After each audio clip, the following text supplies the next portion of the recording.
Tala Fou se whapoponga o tala mai Ausetalia le radio Samoa. Mo iei popo lenga I leo I sini nisi pepesi ono toe tula I mai I le whai ungo le vai aso I ta longa tanu I le wha lawe umariwa I fo isi tasi le vai aso nei ta whana e se tangata.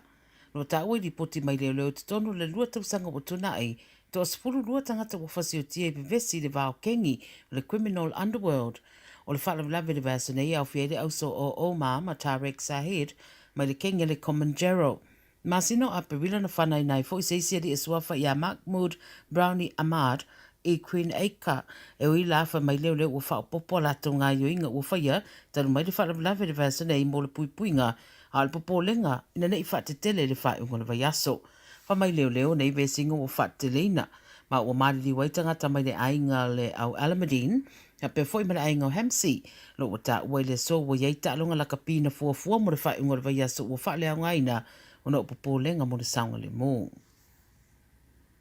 Ngo fola le whainga malo ni uni sauwelese o le aia whatu peina le toi wha le lei o se no fuanga I sini o le atu ina ita avale eletisi electric cars e whawhanga inai o le fuanga pe ona ripotia le APC o le a whatu pe le malo ma le Commonwealth. O le minister o si o manga o le stete Matt Keane na whaia lea fola sanga I le so I se whenua inga matu stala ma le sui o le whainga malo so whatasi mo le whaitule Wentworth o Dave Sharma. Na mai Keane o le whale lea I Piermont o le a wha ngā yoia mo lea wha moe tāua a wa o New South Wales le no whanga o pito tala whengai mo ia ta vale. Le o whai loa mai a leo whai o le whatupenga o lea no whanga. I se ripote le COVID mo Ausetalia le so ua wha mawina I te tono Victoria to sfuru rima le au maririu ma le lima se rau whasfuru rima o ngase ngase le COVID tau fia I mauta ngase ngase lua sfuru iwa I potu tinga aina. Wha mawina I le so e se furu wha afe tolu se rau tolu sfuru tolu I se tangata Victoria wa fia I wha mai le so. I New South Wales e wha mawina e to lua sfuru tolu le au maririu afe whasa rau ma le tolu ngase ngase le COVID I wha lima sfuru ono mai New South Wales o lo I potu tinga ina.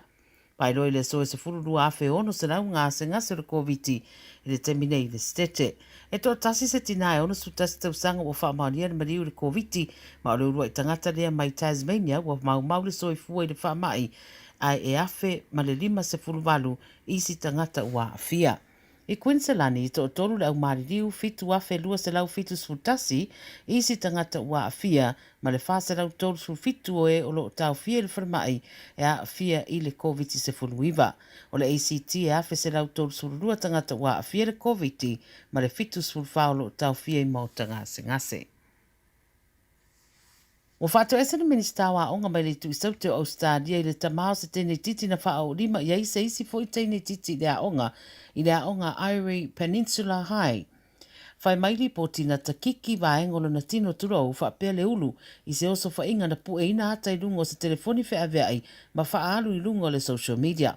Saunua le minista wa onga Blair Boyer o lo tamu whai pea si teine a onga na fie whaatea ese le mena tupu ma lona ma fau ma ua whaato ese atu le a inga o sia teine titi. Whai mai ina whairoa I ma le tamao le teine titi le asonanafi ma wha matala ne fo I le tamaa a afianga o yeisi o na awhine talu lea whaafita uli e maise o lo iei vaenga o lo na tino ma fōlinga o lo o a afia. O whairo e fwoi le ministai le pule a onga ma whai a onga e tusa o le mata upu ma tau ma whai ni whainga e tu I titi ai le ali mai aria I mai pea o nei sa wanga I te tonu a onga.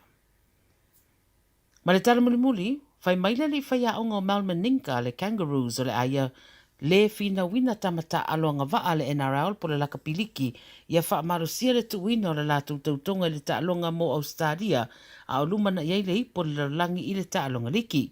O suinga I le ta'alonga I nei teimi watuna I atu e mafua anga e au fiai ma le anga I lunga o isi au e peifo I o le au watonga le ena whasoso ni tele iei le mawhai o na suia o au e ta'alo ai nisi o tamatonga le a mai New Zealand ma Ausetalia.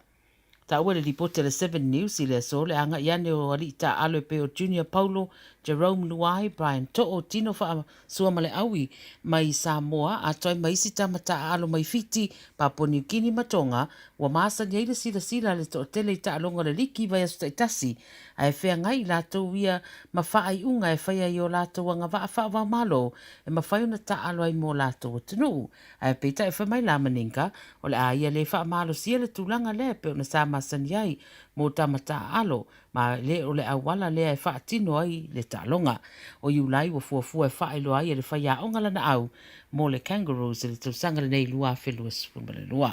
Tala nā le radio Samoa mai Ausetalia le nei awauli.